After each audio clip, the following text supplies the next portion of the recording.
सुधांशु जी वो कह रहे हैं जब अविश्वास प्रस्ताव का नोटिस दे दिया गया, स्वीकार कर लिया गया, तो तत्काल इस पर चर्चा क्यों नहीं करा रही है सरकार? सुधांशु जी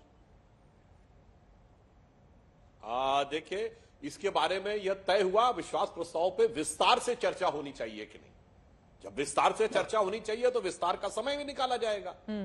और बड़े आश्चर्य की बात है, मतलब लोकसभा में सरकार के खिलाफ विश्वास प्रस्ताव ले आए।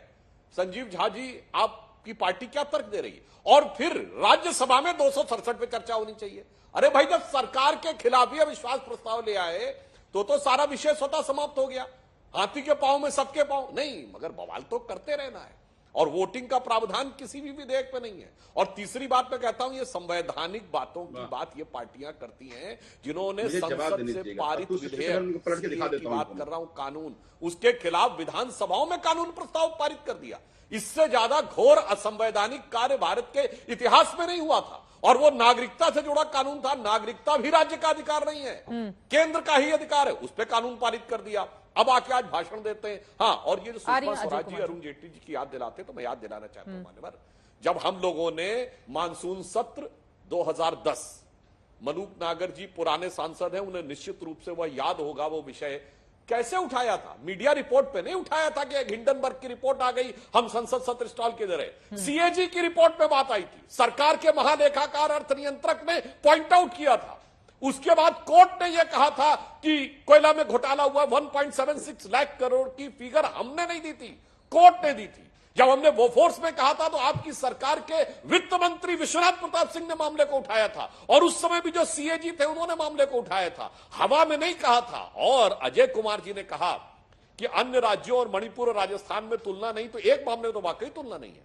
मान्यवर, राजस्थान में हमने आरोप नहीं लगाया है, आपकी सरकार के मंत्री राजेंद्र गुडा ने आरोप लगाया है, और वो भी फ्लोर ऑफ द हाउस पे लगाया है।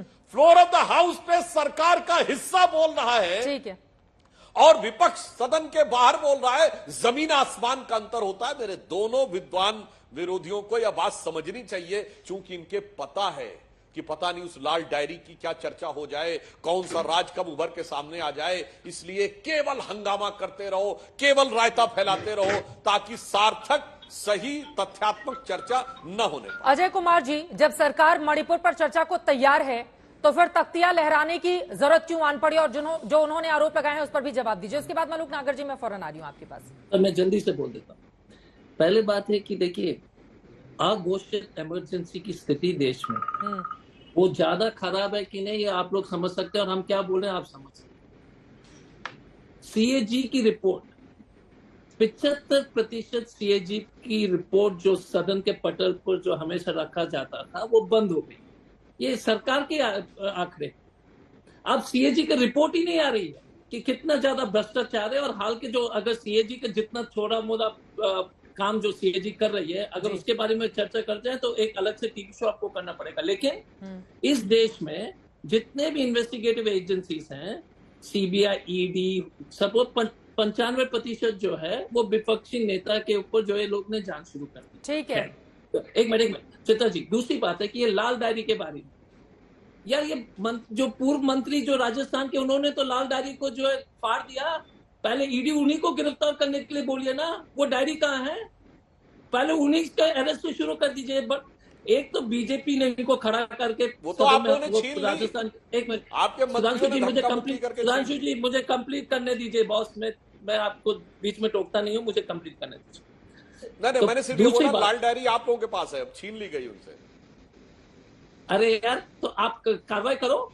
लाल डायरी के बारे में इतने बड़े बड़े बातें कर रहे हो। मैं तो बोल रहा हूँ ना कि फैक्ट ऑफ लाइफ है कि आपके 75% सीएजी की रिपोर्ट जो है सदन के पटल में, तो आपने तो पार्लियामेंट दूसरे मुद्दों को नहीं छुएंगे। अभी सदन में हंगामा इस तरह से क्यों बरपा हुआ है?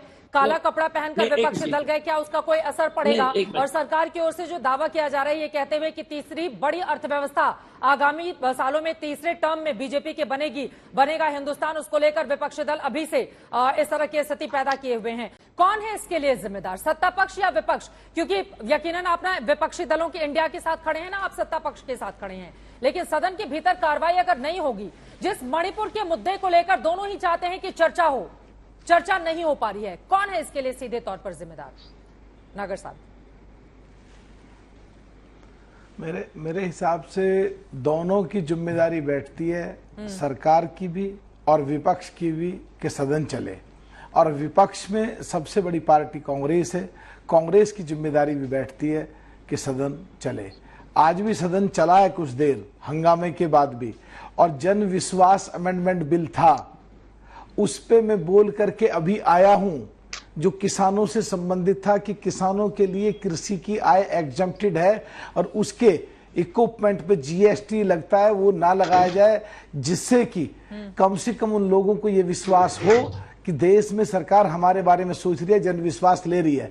और बाकी जनविश्वास से संबंधित कि जो अब से पहले जिन जिन जिन जिन चीजों में सजा का प्रावधान था, तो सजा का प्रावधान हटा के आर्थिक दंड का रख दिया है। तो एक अच्छी बात थी कि सजा करने के बजाय कि एक आर्थिक दंड लग जाए, जिससे वो व्यापारी जेल में रह के सड़े भी ना, और जेल में रह के वो भी मर गया, उसका बिजनेस भी मर गया, आर्थिक रूप से उस पर पेनल्टी पड़ जाए, हाँ। जिससे बिजनेस आगे बढ़ सके, देश आगे बढ़ सके। तो जहां देश को बढ़ाने की बात है आगे, जहां किसानों को सुविधा बनाने की बात है, वहां कोई लोग चर्चा में तैयार नहीं। मैं भी बोल करके आया हूं, कल थोड़ी देर के लिए सदन चला, कल भी मैं बोला, परसों सदन चला, परसों भी मैं बोला। तो चर्चा सदन में हो रही है, सरकार भी चर्चा पे आ रही है। कांग्रेस को तुरंत जल्दी से उसमें हिस्सा लेना चाहिए और चर्चा करानी चाहिए, जिससे पूरा सदन सुबह से लेकर शाम तक चल सके। पिछले दोनों सदन ऐसे ही बलि चढ़ गए, सदन नहीं चले। अब की बार भी सदन ऐसे ही हो रहा है। सरकार को भी लगता है हाँ की संख्या कितनी, ना की संख्या कितनी, हाँ की संख्या ज्यादा, पास पास फटाफट ये भी पास कराते जा रहे हैं। ठीक रहा, कांग्रेस के सिर पे फूट रहा है। समझ नहीं आता कांग्रेस क्यों नहीं समझ रही है, ये सब लोग देख रहे हैं। कांग्रेस को जिम्मेदारी निभानी चाहिए, और सरकार की जो खामियां थी उनको देख करके कांग्रेस को अपने आप मजबूती मिल रही थी, लेकिन इस तरह की चीजें देख करके कांग्रेस फिर वापस कमजोरी की तरफ चली जाएगी।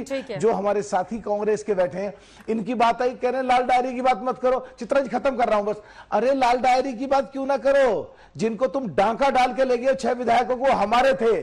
जिसमें तुमने मंत्री बनाया, तुम्हें परख कितनी थी, वो हमारी पार्टी का विधायक था। हम तुम्हें बगैर शर्त के सपोर्ट कर रहे थे। और अगर वो 500 करोड़ की लाल डायरी लेके आता है या सदन में खड़ा होकर स्वीकारता है कि हाँ घटनाएं घट रही है, तो लाल डायरी पर नहीं, संसद पर ही रहते हैं। अभी संसद की कार्रवाई नहीं चल रही है, आरोप प्रत्यारोप का दौर जारी है। जनता का जो पैसा है वो पानी की तरह बहा रही है संसद।